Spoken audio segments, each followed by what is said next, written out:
Boom, boom, boom.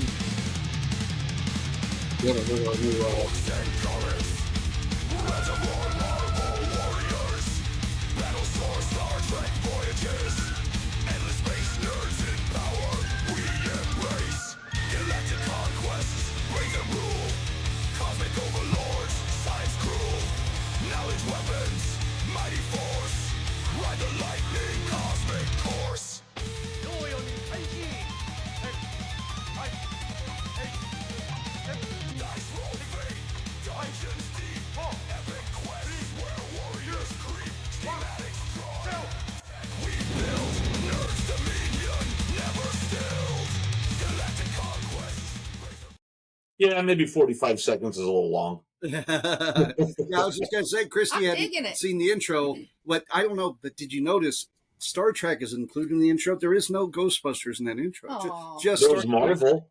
I know that Ghostbusters is so many syllables, but it's just, I'm sad. Well, yeah, I only used relevant media. I'm sorry. Well, I was going to throw it to you. Like, I could have used an Egon, because, at least... But yeah, that was my nickname in the Marine Corps. I know, that's why I figured. Real quick, are we live? Because I went to ConCast Yep, we are live streaming right now. Matter of fact, let me switch over to on the ConCast page. Okay, I guess I am in the chat for when people join up. Because I was going to share it, but it doesn't show us live. So, well, we should be. It says that we're live streaming. Let me check right here. We're live streaming to Facebook and to ConCast Studio. The ConCast podcast. Oh, ConCast podcast, not the ConCast page? Or you didn't put on that ConCast network, didn't it? Well, it goes to the Facebook and it goes to YouTube is what it livecasts to right now. All right, well, I just won't share it today. Screw it. I didn't have tons to talk about anyway. I was gonna bitch about conventions. So, Well, I'm not going to bitch. I'm going to talk about conventions. Well, yeah, you can talk about them. Let me... go to our ConCast and see if we're broadcasting. Make sure. Then we're we're up. We're going. Sounds good. No, it's still showing the one where we're from last week, or March 12th. Yeah, it shows me March 12th, but maybe we're not broadcasting. I don't know. It should be going. I don't know. I couldn't find it. I thought I had that all locked tight. Gosh darn it. Bad part is we don't get to talk to our friends, but we can go without talking to our friends. I wanted to hear their input of last week's Kansas Comic-Con where we were. Because not all of them made it, but I know a number of them made it. Yeah. But we can chat about that a little bit. But how's Ash doing? Ash is doing okay. Ash had a long day today. Ash got to drive because one of my coworkers, he's on vacation right now with his boys, hitting the slopes. And so he had a couple, because of these windstorms, had a couple trouble tickets pop up. So I got to drive all the way up to Kansas City, handle a couple sites up there, and come back down. Yeehaw. Had one where on the way up in Burlington, the roof blew off of Verizon's shelter. So I got to call Verizon and say, fix your shit. No. That's not so bad. At least it's not a your problem thing. Well, the other one is a our problem thing. It's a site that has fencing all the way around it. That's metal frame with faux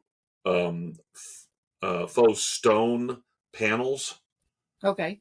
And apparently the wind blew to the doors, double doors. I'm going to fix that. Blew it completely in, and ripped the bolts right out. Oh wow! I was waiting because for those listening, we of course are in Kansas, which is the state with the best weather. Oh yeah. Yeah, we mention weather a lot on this when we talk. It's like right now we're all snowed in and it sucks. And well, it's a combination. Well, it especially sucks when you consider the fact that yesterday the temperature was 89. Yes. And today, right now, it is 39 here with a temperature a real feel of 15 degrees because of the wind. The wind was blowing so hard that literally on the way up to Kansas City, I had so much tailwind that my work truck, averaged over 50-mile rotating average, averaged 30.4 miles to the gallon. Oh, wow. And a Chevy Silverado 1500 truck, which normally barely gets 19 miles to the gallon. I was going to say, that sounds pretty freaking good. Wow. Yeah, but on the way back, it was a different story with that headwind.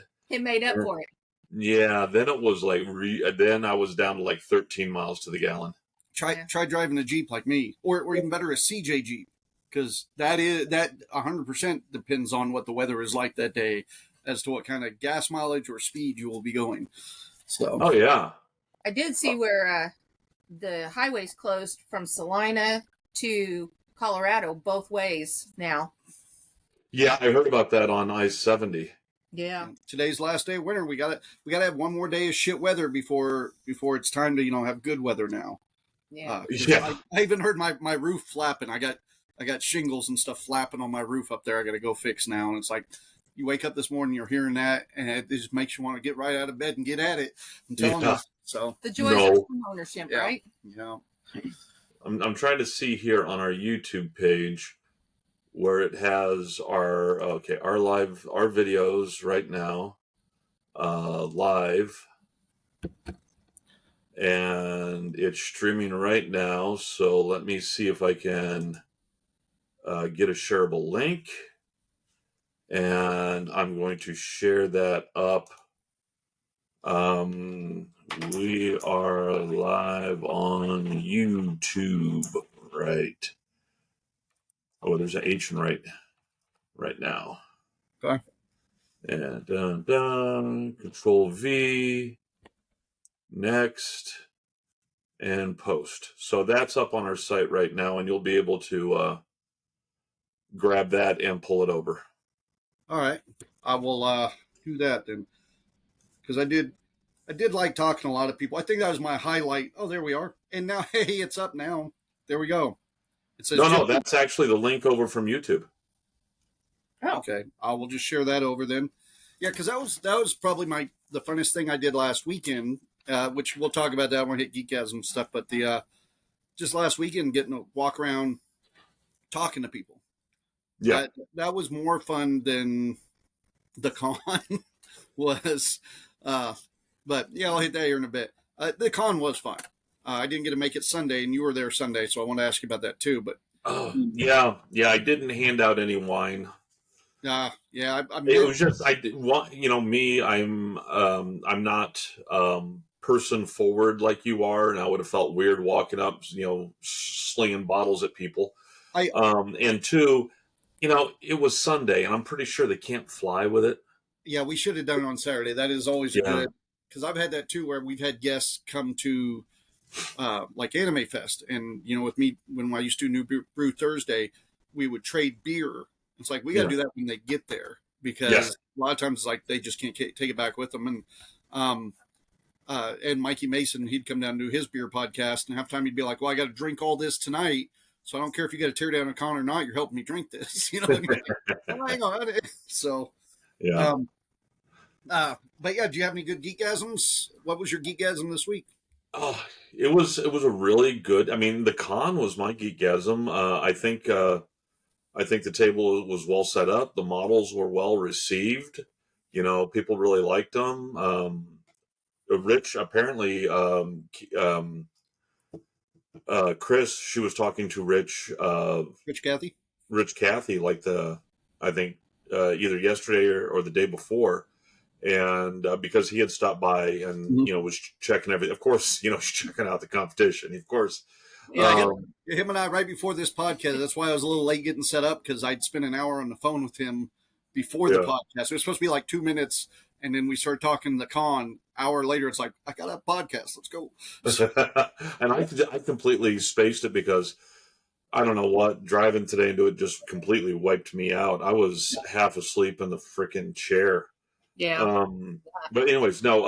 Apparently, Rich Cathy, he thought the table was good enough. He went ahead and talked to Chris, and we're getting 2 tables for his ICT Comic-Con. Sweet. I won't be there with you guys this year. Make me sad. Where are you going to be?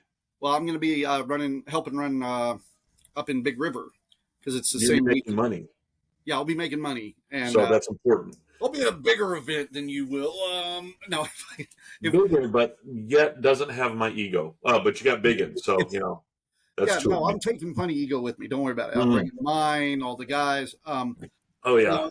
Last year he'd moved it to Labor Day, and then a lot of times when you book a convention, you got to book it. Sometimes we'll book it years out. We'll book up to 4 years in advance if you know the con's going to do well. And they were able to get him. Basically, the way the deals worked, he's doing Labor Day again this year, but then the year after that, it'll go back to the weekend before Labor Day, and then I can do both events again. So the deal is, whether it's going to stay there or not, he's not going to get any good guests this year, so you guys are just fucked. So I don't miss anything good. We don't have any good guests. No, I'm sure. No, he'll get good guests. He said he won't get good guests. He'll do it. So I was like, what the hell? No, it's one of those like, well, if you won't be there, I'll wait to get the good ones till you get back. So that means he might not hire Ernie Hudson until I get back for me. So we're going to be minus Ernie Hudson. That is no good. I will throw a bitch. Hey, literally, you're missing Ernie Hudson? No, Ernie Hudson's not coming. Okay. Till I get back, if it happens. Because that's what he always asks me what guests I'd like to throw out there that are in the circuit? Yeah, in the circuit, in the price range. And also, Rich is very big about one of the reasons he runs that con is because he's like, I always wanted to hire this person. Yeah. And luckily, a lot of the people we love from the 80s are cheap. Not all of them. So that's like how we got Sam Jones there, because that was one of them. He's like, who would you like to see? Sam Jones. I'd love to see that. Oh, yeah. But so his mission for this convention before one day he either retires or sells it or whatever is to get all those people he looked up to when he was young and watched on TV and try to get those. So Ernie Hudson fits in with that 80s genre, and he's a little more expensive now, but that's on the list. Well, it's like I noticed at Planet, Vincent D'Onofrio is going to be there. I saw that. Yeah, and if I normally would not wait for anybody's autograph. I don't care. But if I could find my VHS copy of Blood of Heroes. D'Onofrio was in Blood of Heroes? Oh yeah. He was the guy with the chains.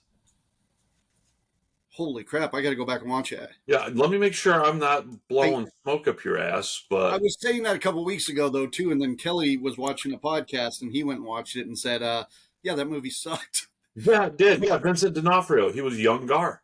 Oh, I'm gonna go watch that because I was watching Moist Critical do the same thing. He was talking about Rollerball 2002 because he's like, who hears that one with fucking the salad dressing guy, Redford?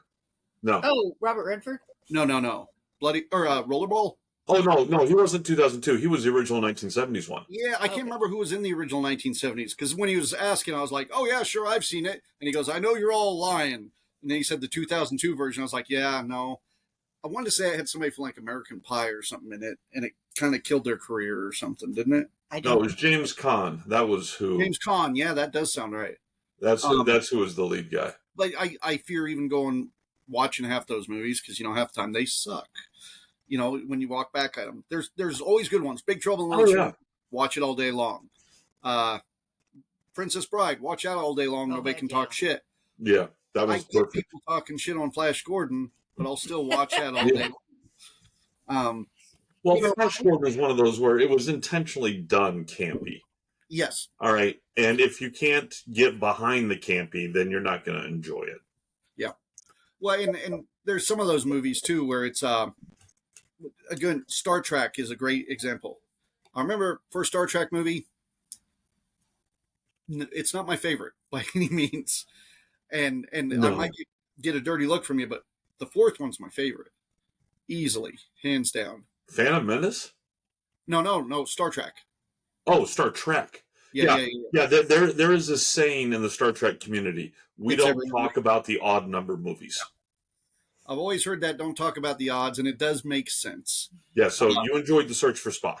But no, The Voyage Home. Excuse me, Voyage Home. Yeah, Voyage Home's the one, because that one had more comedy in it. Yes, it did. And when that came out is when I felt it was okay to wear my. I literally remember. I remember that movie coming out, going to see it with my cousins, and it's like, oh, it's kind of okay to wear my geek on my sleeve a little bit more. Oh, good.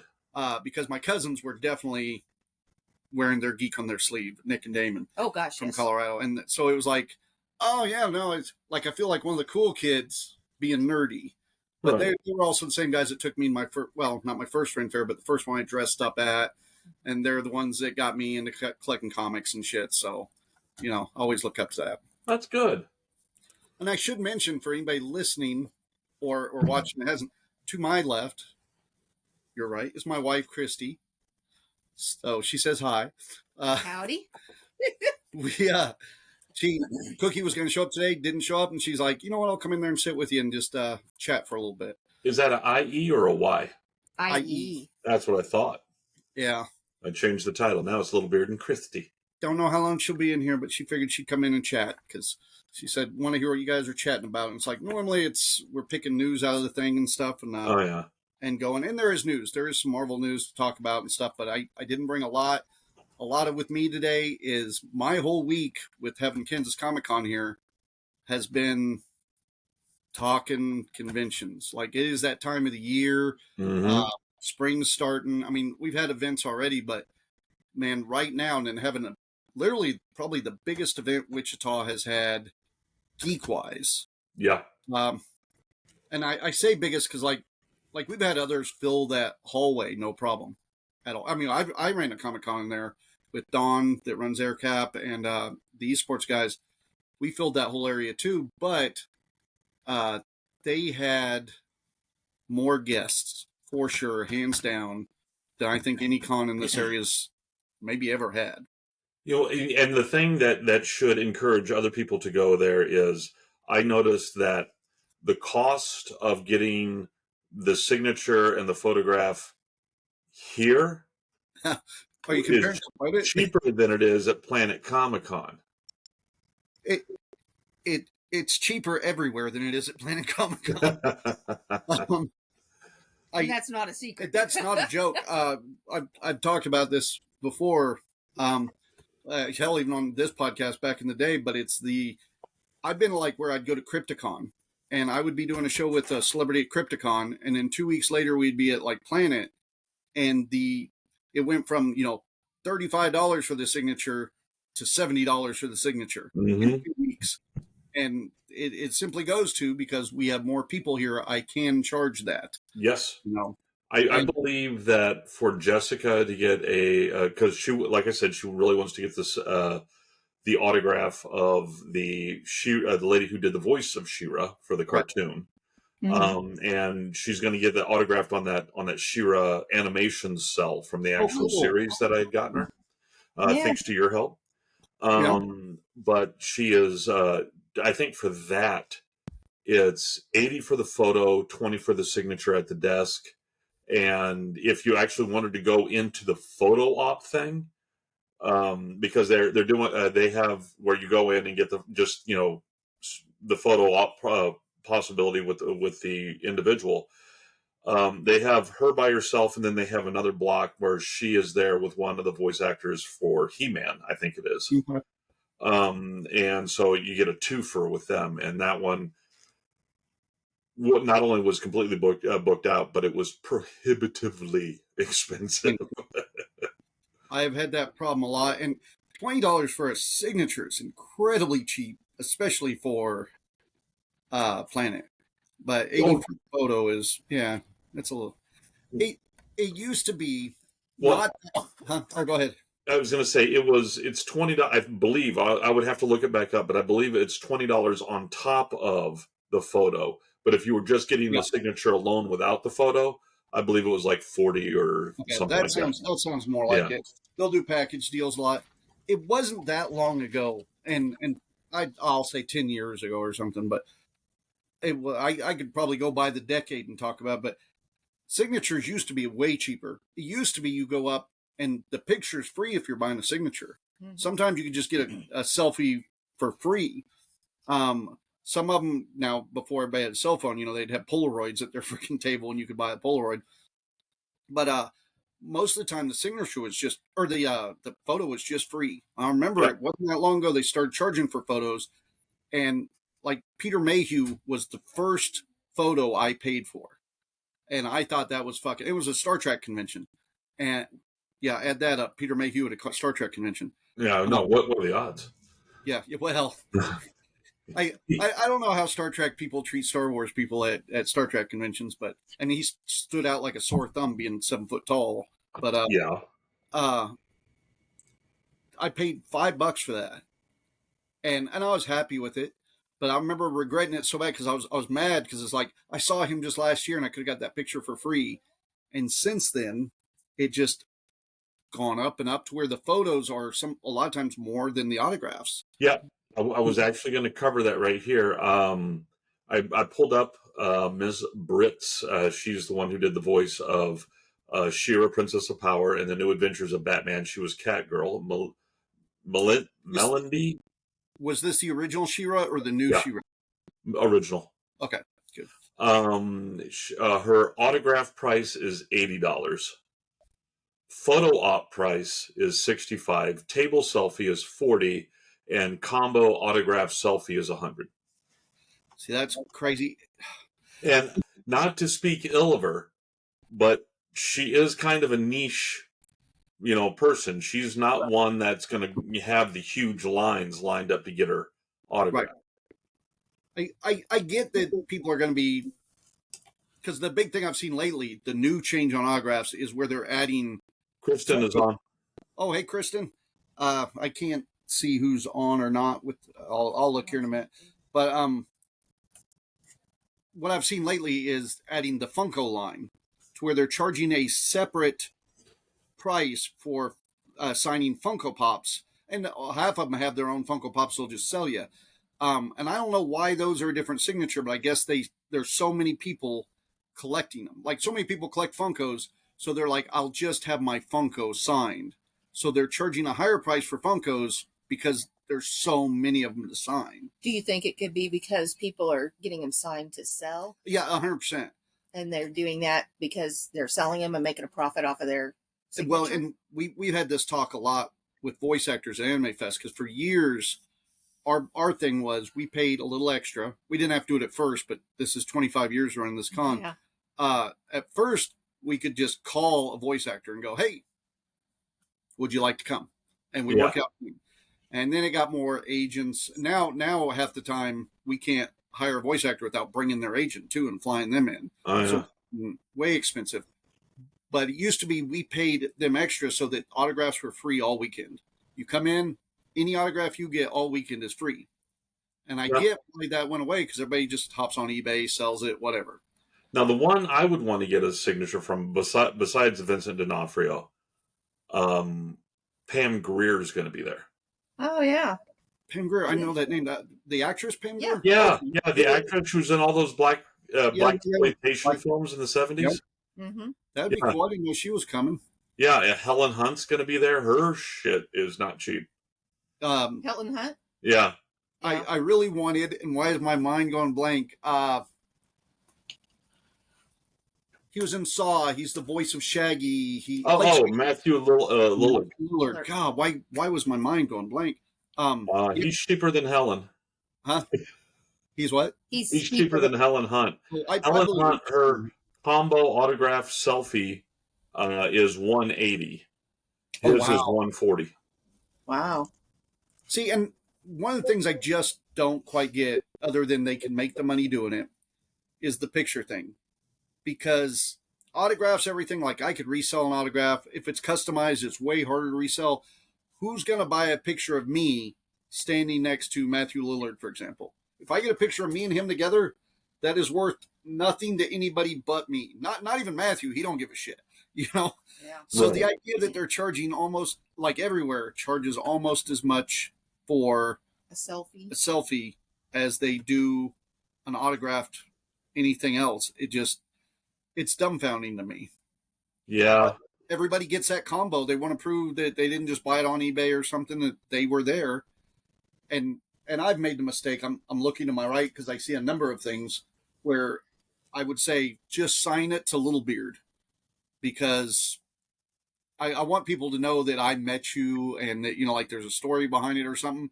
Because most of these autographs I have, it's not like I'm going to resell them or do something with them, Oh yeah, same People here.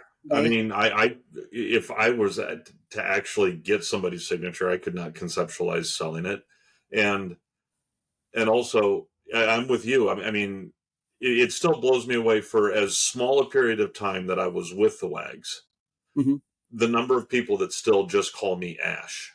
Oh yeah. Yeah. Well, you did the podcast for years too, and we just called you Ash on the podcast. Well, yeah, because that was a continuance. Right. Yeah. Yeah. And I saw on the banner for the new Boldly Trekking podcast that it is Ash and Sean, not Daryl and Sean, but Ash and Sean. Yep. Sean, apparently Sean, I didn't even look at, I didn't, you're telling me that I'm learning it right now. Yeah. Sean put that together. And he calls me Ash, exclusively. I have people who've known me for 20 years that don't know that my real name's John still.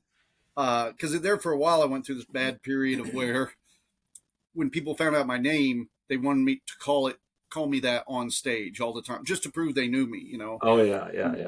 So it's like, I don't care that you call me John or John Henry, but if I'm on stage, let's keep the illusion for the other people, not they're like, oh, he just lives in a trailer over in Walton, Kansas or some shit. He's not a pirate. You want that illusion. So, right. I stopped telling people my name for a little while, but it was a little too late. So I'll tell people I'm friends with. They'll like, hey, people I'll stay and have a beer with. Other than that, I try not to, Because too many of them don't respect you enough to not call you John when you say, do not call me this when I'm on stage. Right. And yeah. Respect's what I need, damn it. Yep. R-E-S-P-E-C-T. Mid-level, what was it Mike was calling me? Mid-level Ren Fair performer, Little Beard, something like that. I can't remember. Mid-level. Yeah, well, he had this bit at Dragon Con or something, him and another guy were doing, and in his game, they called him, like, adequate musician, Mikey. They had this whole thing for him. So then when Mikey ran at TsunamiCon, he ran a Scooby-Doo role-playing game, and they had to get Little Beard to the Muppet Theater to perform an act. But I wasn't Little Beard. I was mid-level Ren Fair performer. And there's something else degrading in there that was just like, Little Beard, to where it was like I was this retired out of work actor or something that just happened to get a gig, It was funny. It was cute. Like you're at a Comic-Con and only getting 2 autographs signed. Yeah. People coming up your table. I've hired people where that's happened, and I feel so bad. Yeah. But you never know. Well, and that's the thing too is at this Kansas Con, the performers were not mobbed. I mean, when we went walking by the 2 main guests that they had, the male guy had nobody there. The one guy, he had nobody there. He looked up as we walked past. Right. I could have walked straight up to him. Fuck the lines on the floor where you're supposed to zigzag around. I could just beelined it straight to him. And the fairness, that was later in the day. People thinking like, it was still Saturday. Yes. All right. Well, Richard Cathy, that him and I just talked a bunch, and that we shared our opinions, and it enlightened me on a couple things, because I've sat down with a couple con heads now since that event that all went. I sat with Don out in front for about an hour and talked to him that runs AirCap, and there were pros and cons. I mean, they did a good con. I don't want to bash it at all. They had more guests than they needed, for sure. And their staff was so polite. Well, the staff was really good. Oh, it was great staff.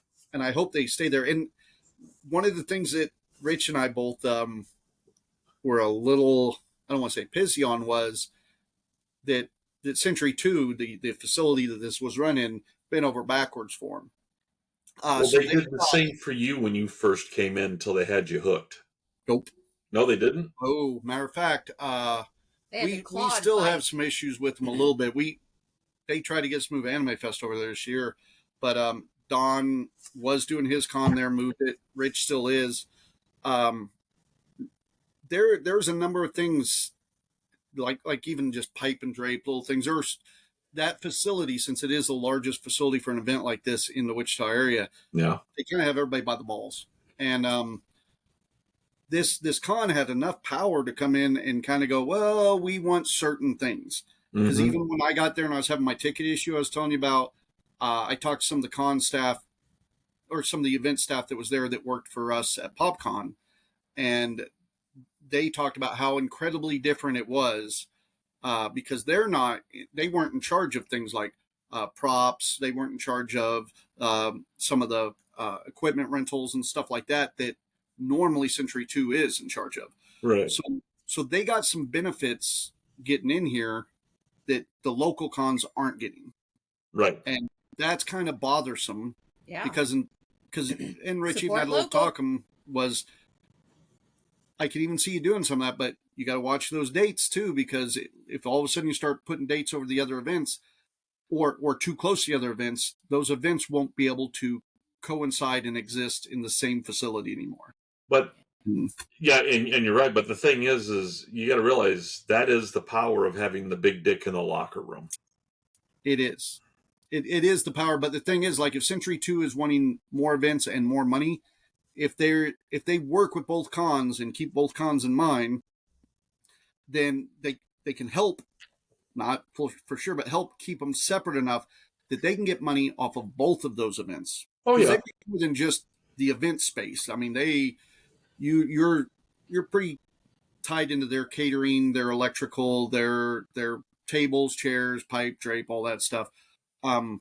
So if they're smart about it, but if not, what they'll do is end up running one of those events out of business, and then they can only rent to one of them, and they just got to hope there's another event that wants to come in. The sheer number of people who had a table there who brought power banks, the battery bank thing that you can buy, in different sizes. The number of people who brought something like that instead of paying the extra fee for power. I think we're gonna. There's a possibility, not immediately, but here in the future, we're going to see the cost of that power rental that the facilities charge drop, because they're going to notice that more and more people are bringing them. I don't think so, because we had to talk about that too. And really? Some of it I can't say on here, but even when we were running ours, we're bringing in some of our own power sources. Because, well, like they were charging $80 for an outlet. Yeah. Which is ridiculous. Very the cheapest I've seen it ever, we worked out, I think it was $40 an outlet with them. And Big Boy Toy Show, they said they'd got some pretty good deals worked with them. But yeah. Even ICT, I think they get charged between $50 and $60 an outlet per booth. Yeah. And most people just pass that right along to the vendors, which sucks. Mm-hmm. They already had some of those vendor spots were up to $400. $600, I heard. I had heard that, but I don't know. I know I talked to one or two of my friends that got some vendor spots for considerably cheaper. I don't know if I want to say and get, anybody's going to see this and know, but I don't want to get anybody pissed off. And everybody works out their own deals. So, you don't know everything on, but I think they did that to try to get a couple more locals in, because that's what this con would, two biggest things I'd say this con would be missing is more local interaction. Because so many people I talked to said, I walked around and I got bored because they weren't there for the celebrities. And that was the big thing. Mm-hmm. And the other thing I'd say would be then the vendors. They had a lot of good vendors. The majority of them were buy and sell people. They buy stuff like Funko people, they buy a bunch of stuff. They take it there, they sell. You didn't see a lot of vintage toy dealers.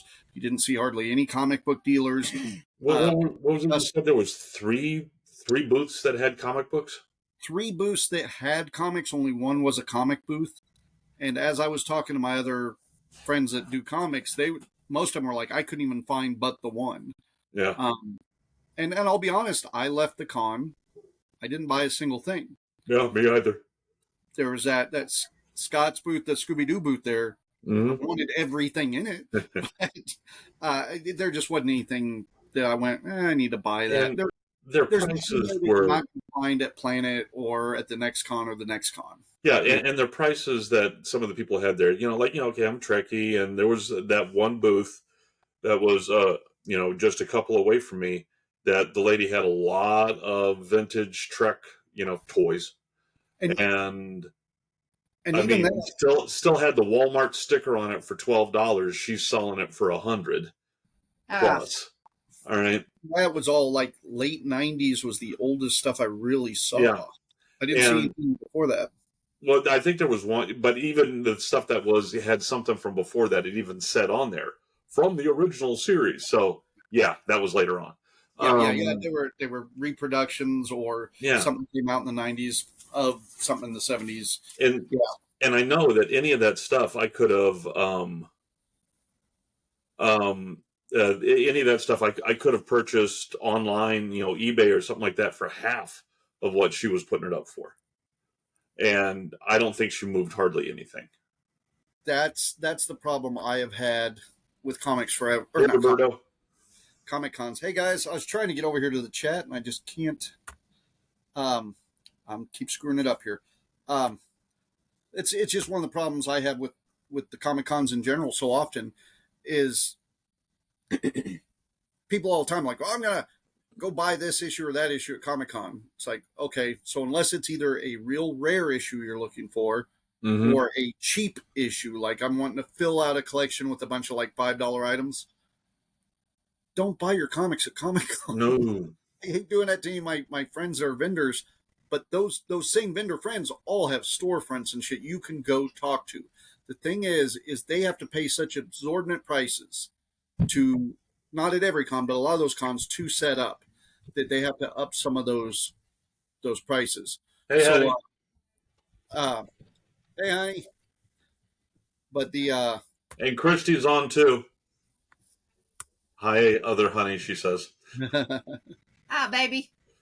I don't know why I can't get the chat going here, but studio chat, there it is. And there it was. Okay. And I won't be able to chat anyway because my laptop. Damn it. Oh, well. Sorry. I can talk as people. Hi, Jess. Hey, 50 pounds of dog food will fuck up your fingernails like nobody's business. Oh, that's why you can take a boy with you. That's why he brought it in the house. I put it in the bin. Okay. So, how's everybody doing? Yeah, yeah. Here. I hear you get to go to Planet next weekend. This weekend. Yeah. Or this weekend. Mm-hmm. Get you a She-Ra autograph? Yes. Yay! Yep. Have you got to meet her before, or is it just... Nope, never have. No. Okay. Yeah, it's a voice actress I didn't know, so, more power to you. I was telling Daryl that she was in Gilmore Girls, too. And she was on an episode of the Gilmore Girls where they referred to her as the most odious woman alive. And apparently they never say why she is the most odious person alive. Just everybody, as soon as she leaves, everybody goes, she's the most odious person alive. Most odious woman alive. And they never say why. They never say. Like, the whole episode, every time she comes into a shop, she'll say something and everybody will be like, oh, yeah. And then she walks away and somebody looks at somebody else and goes, the most odious woman alive. Smells like Pegasus and giant cat sex sweat is what it is. And I'm just trying to think why she would be odious, but I don't know. You walked in just in time because I was not complaining about cons, but critiquing. We were critiquing last week's con stuff. Oh, I think it's gaining back there. Hey, you can come in here. We don't bite. Yeah, he says yes, we do. He's good. we do something even worse for a teenage boy. We embarrass. Yes, we try to pile affection on him and make him go fun places with us, like Con, which I was informed that he's too old. He's outgrown. Oh, no. See, I tried to get Gabe to go to Comic-Con with me this last Gabe weekend. went through that phase. Yeah, definitely. And he didn't want to go last weekend, but I went and I hung out with one of the voice actors, the anime voice actors, and we talked. I went to his panel and stuff. And it wasn't a voice actor I was planning. What was it? Scott Swayze? Scott Swayze. No, John Swayze. Sorry, John Swayze. because I was going to go talk to Todd Habercorn for Anime Fest. But so I go in and I know nothing about John Swayze's work, but I'm talking to him and another guy with him. So I text Gabe real quick, hey, this is who I'm talking to. And sure enough, Gabe starts sending me questions to ask him. And at one point, like, Gabe's question was so good, he was leaving the panel. He even goes, oh, hey, hold on, this is a good question. I'm starting the panel again to answer the question. And Gabe's like, yeah, I should have went. But I did feel bad because I'm going like, hey, man, I run an anime con. We're doing 25th anniversary this year, trying to sell yourself real big. And I'm having to look at my 20th anniversary. Yeah, 20th. I'm trying to look at my phone to get questions from my son as to what to ask him to entice him to come. But it worked. I'm not surprised. The number of con owners who know more about golf than about the con that they own is probably prodigious. Well, and that's the sad thing. Like anime, when we started, I could have told you so much about animes and so much, but we've been running it for a couple of decades now, and I kind of got out of some of it. I still know more than your average bear for sure, but not more than the average person buying tickets coming into the event. I just came across an interesting little new take on an original, the Thundercats. All right, yeah. A new take on that. That's the anime I know. Okay, I know 80s cartoons. Okay, that's what I know. All right. If you're bringing up Thundercats War, I'm going to slap you through the screen. All right. Go ahead. But apparently they pointed out that if you really think about it, what he shines up in the sky to get all the Thundercats to show up, he's shining a red laser up, and then the cats are running toward the laser. All right, laser light, yeah. Yeah, it makes perfect sense now. I'd seen that. Trust me, I'm a huge Thundercats fan, and everybody's like, ooh, they're talking live action movie. Are you excited? And I'm like, no. Because I not after seeing Cats. No, I'm not. Yeah, exactly. Well, and it's got so much potential to just fuck it up. And it's a good story done right, but I've watched them do new series throughout the years, and you're like, they're still not nailing it. There's no way to ever get that magic back again. No. And if you did a live action, it's only opening it up for critique and pussy comments and all the other stuff that I would rather just not see. I want to keep it on that nice. Some things shouldn't be remade. Mm-hmm. Big Trouble in Little China, the Rocky Horror Picture Show, The Goonies, Goonies, yeah, Princess Bride, yeah. So, and that's just one shouldn't be remade. Dustin says, "Cats? You mean the best movie ever?" Oh God! Did we see the same movie? I mean, Judi Dench still had her wedding ring on. All right. And from what I understand, they had to did they first CGI in, then had to CGI remove the cat buttholes? I'd heard that. Yeah. I'd heard that. That would have been the best part. Shit. Exactly. Now we know what kind of kinky shit Jess is into. All right. I won't even touch musical cats. Oh gosh. So since we're talking about anime, the week of Renaissance Festival, I think it's Thursday and then again on Saturday, East and West Warren are playing Vampire Hunter D. Oh, ooh. Like the original? Wow. Like the original.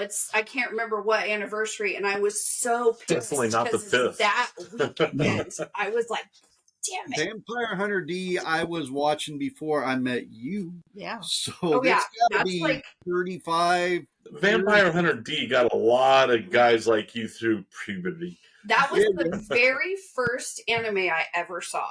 Yeah, a hand with a mouth in it, dude. Every teenager's dream. Well, yeah. No, I'm trying to think. The very first anime I ever saw was what was it? Robotech. Yep, that got brought up this weekend in John's. I did this waifu panel, and dude. So we had a voice actor who had all the waifu stuff and didn't have any waifu pillows. That was just a travesty. That was the guy running the panel, the waifu with all the waifu. So his first question to the audience was, please tell everyone the first anime you remember watching. And they're going through the room, and he gets to me, and I could tell because he knew that I ran a convention and stuff, so he was being a little nicer to me, And he's like, I really want to hear yours and stuff. And I was like, well, it's not fair, I think. And I looked around the room, I said, I think I might be the oldest guy in the room. And when I was watching it, we didn't call it anime. It was Yeah. animation or Japanese animation. Mm-hmm. And you didn't get a like We this called top We phone call or it Japanimation. Yeah. Japanimation. You couldn't go to Blockbuster. Hell, Blockbuster didn't exist yet. Nope. Netflix the internet didn't exist. If we wanted anime, we were driving, like I'd drive to Texas to Comic Cons to pick up anime that wasn't even subbed yet, just to have it because you couldn't find it anywhere. And luckily, the voice actor there, who was a few years older than me, he's like, "I'm going to stop you because that's me." That was we like when they brought me in for the first time to do voiceover work, and he tells a little story. He's like, "There was no anime. There was no anime industry. Yep. So we couldn't tell you the first ones we watched. We could talk about Robotech and shit like that." Yeah. But that's like telling somebody of our age, what was the first Saturday morning cartoon you watched? There was none of that shit. Smurfs. Did you remember that? Smurfs. Smurfs. Snorks. Oh, I think what else was there? Of course, when it was all over, Soul Train came on, which was the best part. Yeah. That's how you knew the Saturday morning cartoons were over. It's the Soul Train come on. Why didn't you have Soul Train come on after Saturday morning cartoon? Because you lived in White Town, man. Oh, probably. Yeah. One of my favorite things I think about this weekend was I did see a lot of booths of people I haven't seen before. Yeah. We were talking about it. Most of them were from Missouri and Texas, and they follow the con. But that was also the problem, too, where, like, I walked in and maybe 10% of the booths I recognized, I was kind of happy about that because some of the stuff I get tired of shopping every single time. It's the same stuff. Right. Like the guy that had the booth over by where they were at, that was like all Scooby-Doo and that was that's not the voice actor from Scooby-Doo, though. In fairness, like that's all. That's pretty much his autograph booth. Really, is what that was. But that was definitely my favorite booth at the whole place, though. Yeah. When a 110-pound bloodhound wants attention, you're getting shoved around. That was my complaint to Daryl, though, before you got there, was that most of the stuff there, though, was like there wasn't a lot of retro toys or comic books or anything. It was a lot of like, yeah, I bought a whole bunch of stuff, loaded it in a trailer, brought it here, and now I'm selling it to you. Yeah. There wasn't anything there I couldn't have hopped on Amazon probably and just picked up. I don't know. I got a She-Ra action, not the actual She-Ra. I got one of the like companion action figures in the box for like $16. But that guy's booth, Mm-hmm. I saw him at the swap meet. Yeah, I've seen him before. So he was a local guy. Yeah, he was like one of the only people that I actually knew that I knew I'd been into his booth before. Yeah. He's the one that had the really messed up Buffy doll. Oh, God. Oh, it's doll? In the box, it looked like it had a bad tanning accident. Yeah, they did her dirty there. It was the one like where she's in the like her prom dressy looking thing that's white in the very first season where she goes to face the master, and it was not a good doll. It what it reminded me of. Daryl? What? Is that the one when you and I were walking around? We stopped. Yeah, I opened it up and looked at it. They had the crossbow in it. Yeah, it's. Yeah, I know who that is. Okay. How do I put it? Remember Spaceballs when they said we're going to give her old nose? All right. That was like the before picture. That's kind of what she looked like. She looked like the princess before. Yeah, I remember looking at that because I remember you talking about how bad she looked. I was like, I've seen worse for sure. That was not worth $100. I'm just going to say that. Yeah, that's one of the curse of these 3D printers now too, where I see some of that stuff and I'm like, I want to buy that, but one of the things that'll talk me out of buying like a retro action figure or something is like, I could just print this cool kit and that will go on that shelf space, Mm-hmm.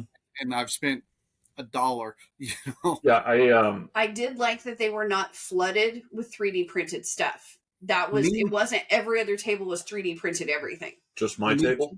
No,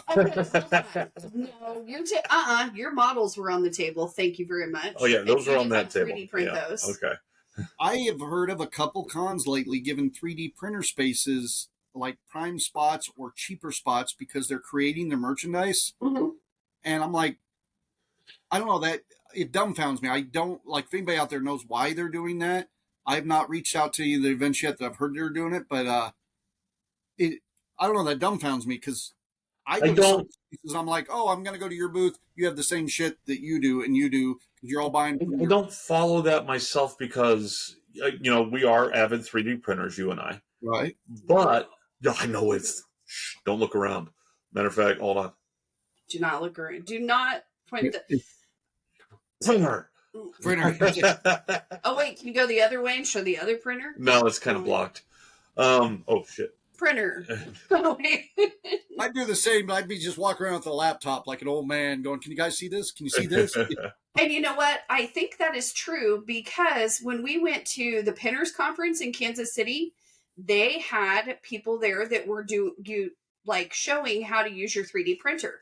And then they also had like specific etching tools and stuff there that you could stand at the booth. They were teaching you how to use it and you could order the tools right there. See, that'd be cool. But no, the thing is, as a 3D printer, I know that except for one or two things that I've toiled over a keyboard and figured out how to draft and create, everything I've downloaded from somebody else, just plunked the file in, did the settings, and out comes the product. So I wouldn't really say that I made it. I printed it. And there's a big difference between making it and printing it. See, and okay. I've had that talk a lot too, because I'm a little different than a lot of people. Like almost all my filament is just generic, cheap, white PLA that I bought as cheap as I can. And then I take it, I sculpt stuff on it, I paint it. Everything in here is painted and sculpted, and it looks like a toy because I don't want it to look like it's 3D printed. But every time I go to like a convention, it's the same fucking Deadpool 3D printed statue that you get free on Thingiverse. Like every booth has the same ones. The little crash test dummy posable things. I keep articulating dragons. Oh yeah, like the articulated stuff in this place. Yeah. Does the dinosaur splot? Yeah. Yeah. I really want like the angry possum that does that. So yeah. I would like to see something that some of those guys have that's a little bit more unique. Like, oh hey, I did this specific, like really cool Ghostbuster one. I put some lights in it and shit. Yeah. Or I did a battleship over here, and something that is a work of art, because it's something that anybody with 3D printers could do. I'd like to see more of that. Kristen said 3D printing is even taking over fair. Still and Sorn is the only one I really respect because they have more than just 3D printed stuff. Yeah. I did like, and not just because it's an event we helped with, but Big River last year, the 3D print plate people they had there were really nice. They were more like the maker places you go to where it's at, come on in, we'll share information. Let me tell you how to get started.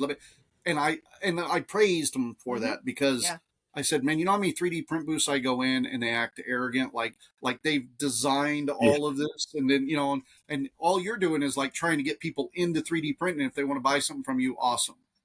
Yeah, I really like that attitude. Dustin said, people will always ask me, can you print me something? And then I have to ask, do you have the file or do I need to design something? Printing and designing are not the same. Very true. They are not. They're not like, he tried to make some of those card kits and it is a task because to have to design your own thing and make it. Because I don't know how to fucking do it. I'm still working on it. So Dustin, why don't you come on down? Yeah. You can help teach Daryl and I some shit over a weekend. Because that's one of the things I've been struggling with was designing. Because a lot of times all I'll do is I'll just print that kit and this kit and I'll cut half that one off, half this one off, and I'll do it like we used to when we'd mash kits together and just kind of glue some shit and putty some shit. But they'll look good on a shelf. Oh yeah, they'll look good. 2-3 arm lengths away in the right lighting. It's dark in here. It looks great. Christy was showing me it's already 8:00, and here we haven't even covered anything. I'm going to hit just a couple things real quick. All right. The only Marvel thing I was really going to talk about was they just made the announcements today that they are going to be bringing in the Agents of S.H.I.E.L.D. characters into Doomsday and Secret Wars. So now all that shit before that they were saying may or may not be tied in, they're officially tying in everything that Disney has had their fingers into with these next two movies like that. Are you really shocked? They are throwing it all against the wall to see what sticks. The only shock I have is I'm wondering how they're going to address, like, I think with them, they're going to say they're actually from a different universe. Because I don't think they're going to want to have to commit to, like, some of those Ghost Rider storylines and shit they did for TV, for the movies. But it's either that or they just know they're doing one big giant reset at the end of Secret Wars. So it doesn't matter what they do, because at the end they're just starting the whole thing over again. But I figured I'd throw that out there because I know that's going to end up being conversation in the future. Because I think this is going to be the last huzzah for a lot of these actors and stuff right up to Secret Wars. And then we're just going to see a whole flip over on actors and characters and stuff. Well, it kind of needs to. I mean, yeah. Let's be truthful. This entire MCU has been going since, if we don't count them bringing in Blade, all right? It's been going since, the first Iron Man movie. That was before Ganon was born. Yeah. That was like a year or so before he was born. So it's been 17 years. They're getting kind of long in the tooth. Yeah. Some of them are getting a little, like, Captain America is getting, he's still Captain America looking, but he's not 25 anymore. No. I mean, he still has America's ass, but... We watched right before I went... order off of that, but... But it's not the one that had the banana shoved up it for, God, what was that? Not Another Teen Movie. Did you watch? Oh, my God. Oh, yeah. Chris Evans was in Not Another Teen Movie, and he had that banana up his ass. I remember that. Yeah. Thinking I was about to have to search his browser history and be like, "What the fuck are you on?" I know, right? I would still search his browser history if I were doing this in this house. I mean, not because you want to get him in trouble. You just want to know what he's into. That's Right. all. Right. And, Did you play the change? buy a bunch of bananas every week. We watched the new Captain America movie last Saturday right before I came to Con, and it had got horrible reviews, and it was a little better than I thought, but I did walk away. Both of us were like, the writing in it was pretty rough. Like there was so much shit in there that made zero sense.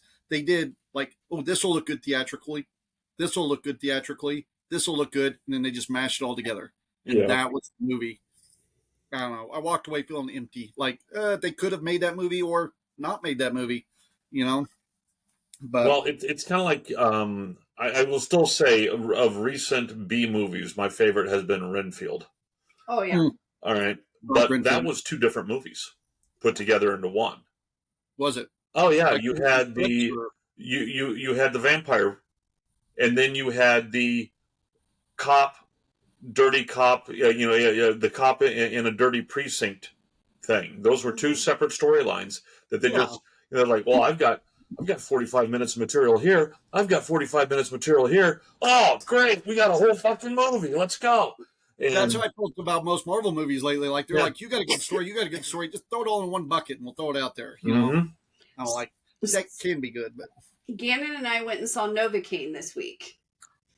I wanted to see out. My biggest worry is that it's just going to be kick-ass for a new generation. It was funny as shit. Was it? It really was. Good. And it was a little kick-assy, but it was still funny because they kind of made it their own story. And then I went and saw... I don't care. Oh my God, the new Mila Jovovich movie that's out. Oh yeah, that one looked rough to me. Actually, it was good. Huh. It was good. It's. I really liked it. Watching the trailer for it, Gina and I both were like, you know what? It was weird. It was kind of slow, but at the end, they actually get to the point where you're like, oh, I understand this whole thing. Not like some of the other movies I've seen lately, where you get to the end, you're like, what the fuck did I just watch? I'll be honest, it'll be a streaming one for me, but it's just the trailer's screened Sci-Fi Channel to me. What? Like those Sci-Fi Channel movies you'd always see. It had a little bit of Mad Max feel to it. So, because they did have like a demon train type thing, which made you kind of think of the war rigs in Mad Max. Damn it, dog! This is my podcast, not yours. They did like have the huge, almost like worshiping their deity kind of thing that made you think of Mad Max a little bit, but I liked it. I mean, I probably wouldn't go. I wouldn't go pay money to see it again.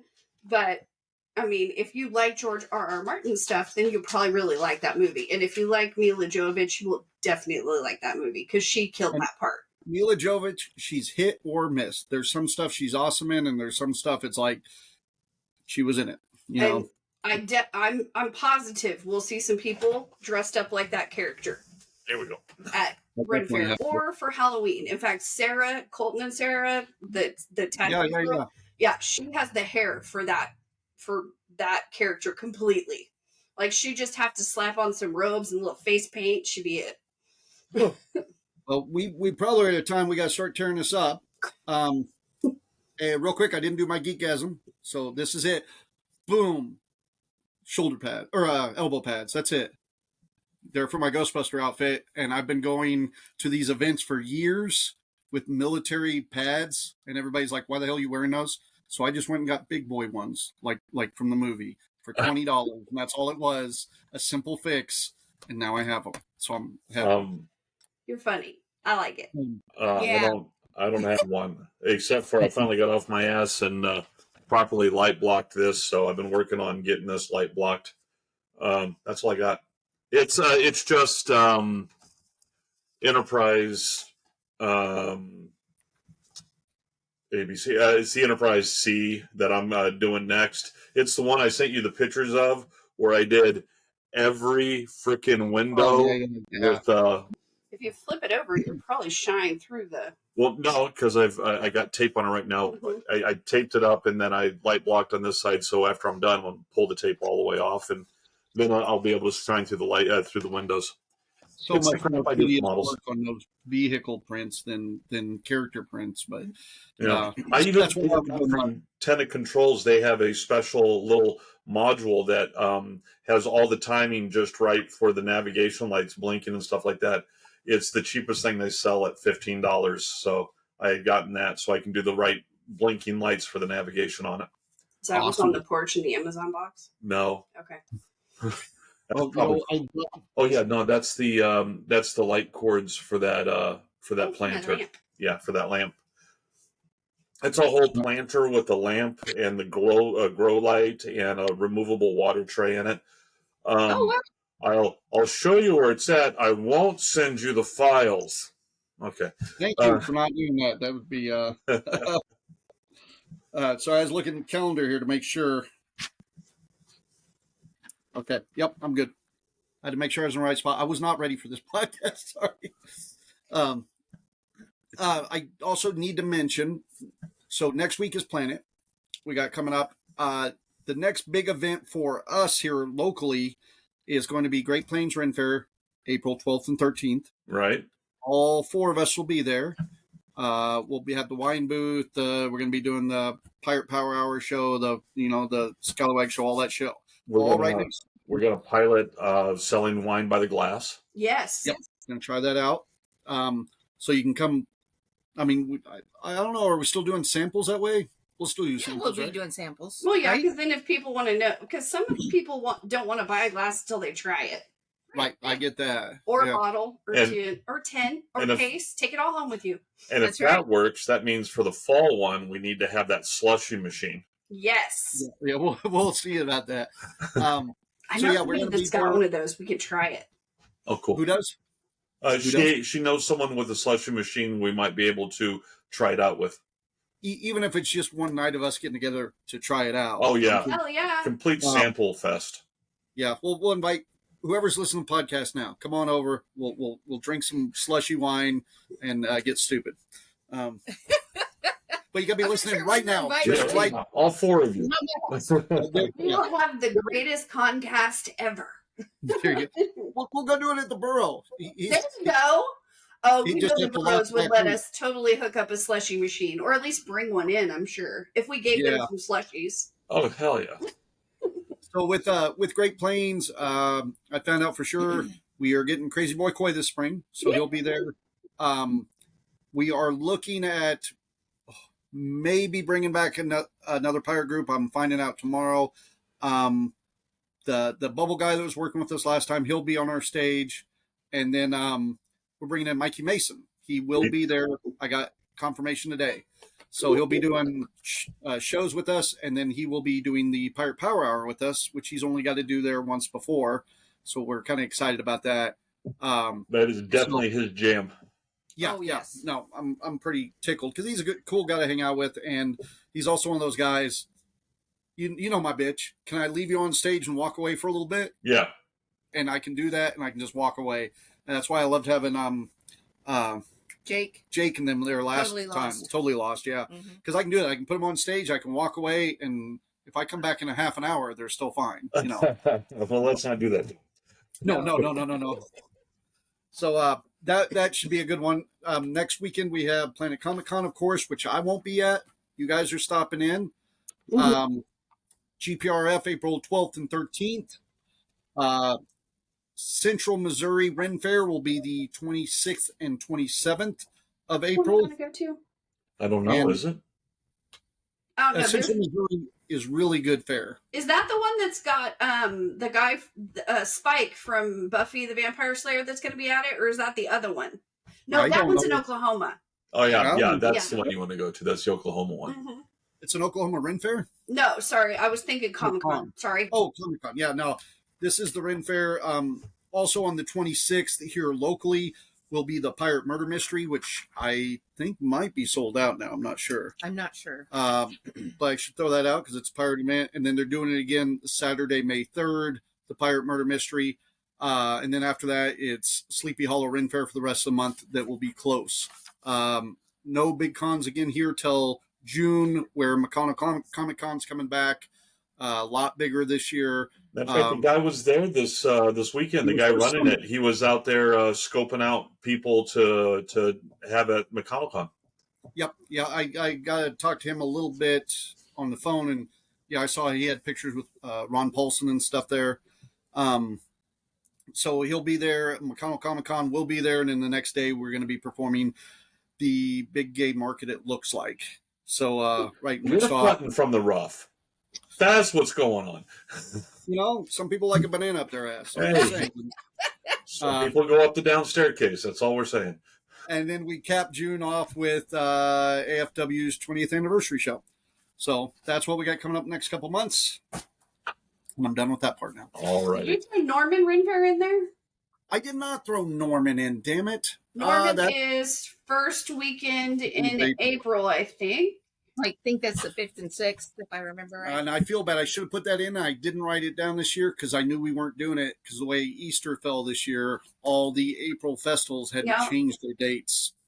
And April's a screwy-ass month for that. The only reason I know is because Frank has a booth there that weekend. So that's the reason I know. It's April 4th through the 6th will be the medieval fair in Norman.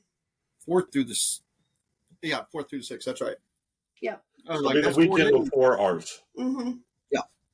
Yeah. Normally they're like 2-3 weeks before us, and that's just too damn close to try to make both events work. And you know, if it weren't Great Plains, we're already doing a ton of shit. We're just performing, sure, but Great Plains is one of those. I got to make sure I have vehicles going. The ship's got to be ready. The fucking, make sure wine's bottled and all that. And I'm sure we're going to be bottling wine Sunday. Maybe the week. No. Yeah. Sunday, not bottles. Sunday is prep for bottling. We're going to get the bottles ready and all the stuff like that. A couple hours of making sure everything is ready to go. So the next weekend, we can go ahead and bottle and get it all done. Are you talking this next Sunday? Or Saturday or something. I have to take somebody prom dress shopping that Saturday. Honey, I told you, I will wear what I wore last year. Okay. All right. So what Sunday are you talking about doing this? Well, just a Sunday before, so just a Sunday. Okay. Mm-hmm. Yeah. Or a Saturday before. What the hell? Okay. So that would be the 29th, the 30th. We can either do it the 29th, 30th weekend or the 5th, 6th weekend. I just want to make sure it wasn't this weekend because tomorrow's his birthday. That's when you get steak and a blowjob. What? Sorry. Yeah. Yes. It was steak and blowjob day. Time to go. We forgot to mention that on the 15th on Saturday when we're doing our podcast that March 15th is National Steak and Blowjob Day. So in case you missed it, it's a month after Valentine's Day. It's Valentine's Day for men. So that was why we were at the Kansas Comic-Con mm-hmm. without either of the women, just you and I, and it was steak and blowjob day. Yeah. We are pathetic motherfuckers. I didn't know who had the steak and who had the blowjob. Either way, it was meat in the mouth. Meat in the mouth. Well, I'll just put it this way. I served a steak to Daryl. And I served bratwurst. You enjoyed the tube steak. We get it. I didn't enjoy it. Not where I was going, guys. But, all right. It's probably time to tear it down so we can eat some supper and move on. You guys take good pictures at Planet this weekend. You realize I'm probably going to have to crush up about 50 Xanax and throw it at him before we go. So. Planet can be... I might need that nowadays. I think I've only seen Daryl at Planet once before, the Tank Girl year, wasn't it? Uh-huh. I think so, yeah. He had a super great time. Yeah, because Lori after the Xanax. Come again? He had a super great time after the Xanax. Xanax is a good drug to have around. Yes, it is. I had it this past weekend. I was very chatty, wasn't I? You did great this last weekend. I'll be honest. I've had such convention burnout lately, and I will say rightfully so, because I'll do a lot of it. And I was there, and I was like, if Daryl is handling this just fine, I should be okay, because Daryl hates people. Oh yeah. But you notice I always had the table between me and them. Well, that's why when I came up and you were sitting there, I kept going, are you okay? Are you sure you're okay? And you're like, yeah, just tired. Been talking to people a lot. Yeah. Because I thought somebody at the table maybe had pissed you off. No. I got the resting bitch face. That's all it is. No way we went through a whole day of con and nobody pissed Daryl off. I had a Xanax. You did good. I had one each day, and that just made it so I could chat away to people, and everything was good. I kept the table between me and them, so no touchy, and everything was good. Yeah, I didn't even tell you. I was actually. I feel like I got to say this where it's recorded. I was actually jealous. I went in. He had a new outfit. He had. Uh-huh. Boy, it's slimming. He looked good. I looked at my gut. I looked at his. I was like, felt like a 10-pound ham in a 5-pound sack. I now know what Shatner feels like wearing a corset. I'm tired of telling you you looked pretty in that outfit. Not pretty enough for taking a blowjob. It's the wrong skirt on you. It was the wrong skirt. It didn't go with my purse. This feels. I'll give you a cheese steak and a night to yourself. Oh. How's that sound? Yeah. Although I must say, I should not wait to the day of con to wear the new boots. Break them in before. Oh yeah, you always break in boots before. Yeah, luckily they were Walmart work boots, so they were designed to be work boots, and I just had a little bit of chafing around the ankle from where the top of the boots was, and that was it. The rest of it was fine. I'll say something about Walmart. They're $35 work boots. They got some comfy soles on them. Good. Yeah. I always break in my boots best I can. I'll wear them around if I have to, because that's. I forgot that and big belts. I forgot. I was making sure all my stuff was packed up. I had because the first con I took the models to, I just loaded them in the car and drove them there, and I was like, I'm not doing that again, because they were kind of rickety, and I was bringing the good models, so I actually created tubs and put foam in them and carved it out so it would brace the models correctly. Yeah, I was worried all about that. Forgot about the damn boots. All right, well, we're going to let you guys go. I liked it. You liked what? You. I liked his costume. I liked his costume, too. He looked good. He didn't look like all the other Star Trek guys there. No, I was the only one rocking a Star Trek Enterprise NX-01 outfit. Everybody else was all next gen and stuff like that. Yeah. And for once, I found tons of Star Trek stuff at a Comic-Con. Yeah, just expensive as shit. I didn't say it wasn't expensive. I said I found it. Yeah, sometimes I'll find something at a con. I might send him a picture, but half that stuff, I think we didn't see any Star Trek stuff till just when we got done walking around. Like, we're going back to the booth. It was the end of the day. It's like, oh, and there's a whole... Yeah, that was that one lady's booth of stuff. Yeah. In fairness, I didn't see a lot of Ghostbusters stuff there, but I saw tons of Turtle stuff, and tons of Scooby-Doo. Oh yeah, So much Scooby was everywhere. Mm-hmm. Is that like making a comeback? It's one of those things like Turtles, Scooby-Doo. People of our generation, everybody just kind of loves it. Mm-hmm. But yeah, I don't know. They had a lot of Scooby-Doo voices there, which was the thing. Yeah. So, Yeah. and I think that's what put it there. Because trust me, I'm a guy that looks for Scooby shit, and I even took my giant Scooby head up there to sign. But once I got there and started doing the math on what it would cost to have everybody sign it, I realized that head's not worth that kind of money. Yeah, we have that. The year that we did the Lori Petty thing at Comic-Con in Kansas City, the Weasley twins were there, and so was the girl who plays Ginny Weasley, and we have like autographs from them on a train, painting, poster, like that we had bought that somebody painted, and it was hanging in Gannon's room.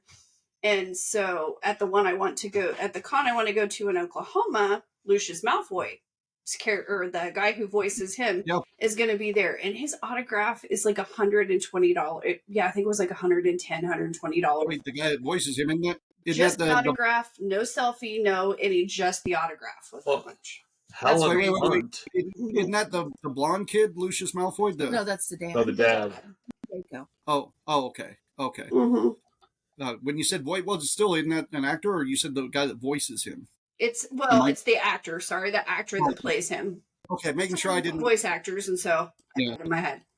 No, it's my Harry Potter. I'm still trying to keep up on it and have an opinion because I want to bash the new movie when it comes out, with the exception of John Lithgow. That's beautiful. Other than that, I don't know if you've looked at or the new show, the Harry Potter show. Have not looked at it yet. The casting is rough. And they just announced Snape's casting, and it's this this black guy from what was he? I heard some kerfuffle about that. And I remember. Yeah, they've race swapped a bunch of people. I guess they gender swapped a couple people. None of the casting is really hitting with anybody, but they did cast John Lithgow as Dumbledore, and that I'm like, oh, that's great casting in my mind. I thought one of Rowling's big things was that no American actors. That was for the movies. Mm-hmm. I don't know that Rowling has the series. Yeah, but yeah, I don't think she has as much input on the series because once you start buying rights and stuff, I mean, she sold some of that off, so I don't know who all's in charge, but yeah, it's got. They were doing it pretty woke, and I thought they'd pulled back, but I guess they're still hitting it. Not that some of that's not fine, but I think they're going like that's the main purpose of it. It feels like it's not to retell the story to a new generation. It feels like the repurpose is we've got to make it as woke as possible. So I don't know. Probably because she made a lot of not woke comments lately. might be. Yeah. And the thing is I just now finally this last year watched all the Harry Potter movies. Finally, after years and years. So now I'm kind of like, oh, that was better than I thought. So now I'm like excited, but the new stuff coming out for it's like, I'm not excited for it. So no, it's kind of like the live action Lilo and Stitch that they're coming out with. Yeah. I still haven't seen the original cartoon. You really you're missing out. Lilo and Stitch, right? Wrong. Yeah. Not Lilo? No, it's Lilo. Lilo. Sorry. Lilo. I thought she had a multi-pass. Yeah, you were thinking multi-pass. That's not her.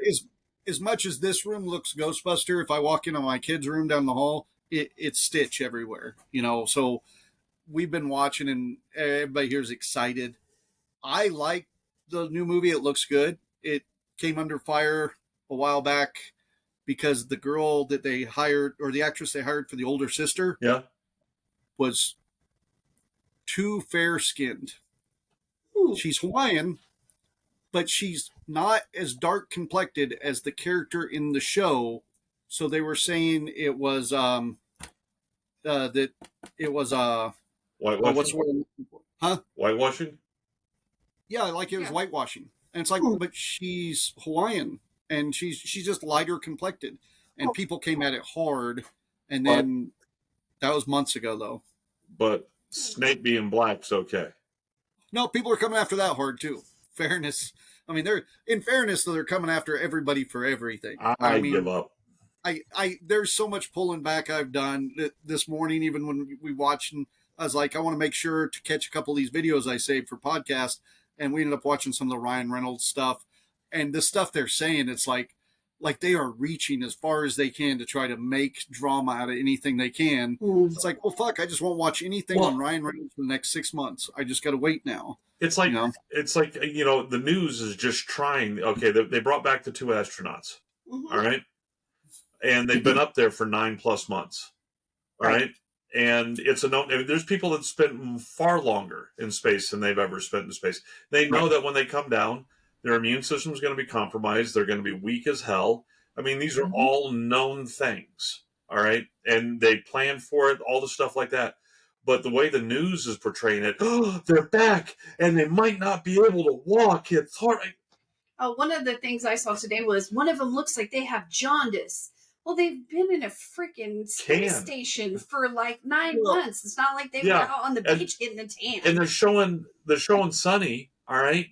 And she had, before she left, she's, and I hate to say it, standard, older woman, she dyes her hair. All right? And so while she's been gone, surprise, surprise, and 0G can't really freaking dye your hair. All right? So she comes back, and so she looks a lot older now because her hair is all gray. Because she hasn't dyed her hair. Yeah. But they're playing it up I'm like, oh my God, is there nothing else going on? Isn't there still a war in the Ukraine? Come on. They were trying to make it really political, though. Like, Musk really wanted to be the one to save them. They got abandoned by the previous administration, so we got to save them. And it just went political, and it's like... The ship that they came back on has been parked up there since August. They could have brought them back at any time. Yeah, but they were waiting to do it on the same timeline that they've been doing all along. Yeah. So it's not to make any, upset the... Yeah, and nobody's actually listening to the astronauts. They're like, no, we're cool with it all. Yeah. It's all good. Like, they're happy about it. They're low-key happy about it because actually getting more time in space is something they want as astronauts. And their whole thing is to be in space, and it's so rare that they get to be in space. Any extra time, they're stoked about. Yeah, they were like, ooh, don't bring us back. Okay. Oh, that's just a bummer. Yeah, I bet we're getting some overtime for this shit, too. Oh, yeah. Yeah, I'm sure. I'm pretty sure that's hazard pay up there. Yeah, I'm pretty sure you get left up there for a few extra months, you're getting some bonuses. Yeah, it's one hell of a Christmas bonus. Did you see that at Planet Comic-Con, they're having an astronaut there? Yeah, actual astronaut at Planet. They've had them before a couple times. They started that, I want to say 6-7 years ago, of bringing astronauts in. I had not. I guess that had escaped me. I had never noticed, and then this time I did. Yeah, we were pouring through all the guests, and one thing that got me is I noticed that for once, there's no wrestlers. Yeah. That's weird, because I looked it up. Wrestlers were one of the bigger draws here in Wichita. I looked it up, and a possible reason is that WrestleCon is going on in Vegas at the same time, and that's the big wrestler convention. I didn't know that was a thing either. Me either. Yeah, I'll throw in, since you brought up the astronaut thing, this week, that was a cool little geekgasm, is Christina's been watching these science shows on TV, so I got to show her the science show Gabe used to be on, Hardware Science. Yeah. And where they got to talk to the astronauts and all that shit. But to be able to go from like one science show over, and then we go over and we see Gabe at such a young age and all his needs and stuff, and you're just flipping through it and watching, and so we got to watch their demo reel, and it's a demo reel that they're putting out there, and it's got some new stuff and stuff, but most of the stuff they kept Gabe in it. Mark and I are both on the demo reel, so it's just kind of nice that they kept us all, but like that's kind of where they focused. So I felt real good about that. It was kind of nice to go like, oh, that's something from our past, and they still appreciate us being there. Now, have you tried Christine yet on Horrible Histories? Dang it, I can't see the chat. Oh, Christy? Yeah. No, Christina. Have you started Christina? Oh no, we haven't started on Horrible Histories. That's a must. I'm still trying to get Christy to go back and watch some of it, because she didn't want to watch it the first time, and then I got her into Ghosts. Oh yeah, several of the actors are on Ghosts. Mm-hmm. Yeah, it's all the same actors and writers and everything. So then we can go back and watch Horrible Histories. Yeah, it's like the first, in my opinion, the first 4 seasons of Horrible Histories are the good ones. then after that, they changed direction and stuff like that, and it kind of changed a lot. Did you just find a random squeaker on the floor somewhere? You did. Please tell me it's shaped like a banana. Oh, sorry. Give it here. Give it to me. Thank you. No, she just found a random squeaker somewhere. She gutted it out of a toy. Here. It's yours. Take it. It'll be free. All right. Well, we do got to get going. We got a kiddo to feed and everything. We got to do that too. Yeah. I'll give you a call later. We'll set up some stuff online. But have a good time at Planet. Our big thing we're going to be promoting probably until it happens will be Great Plains April 12th and 13th. Yes. And everybody that knows us knows right where we're going to be. So come hang out and buy lots of wine. And we're still setting shit all up. the wine. So, buy the glass. It makes me more money that way. Or the case, whatever works. All right. We'll see you guys later. All right. Bye.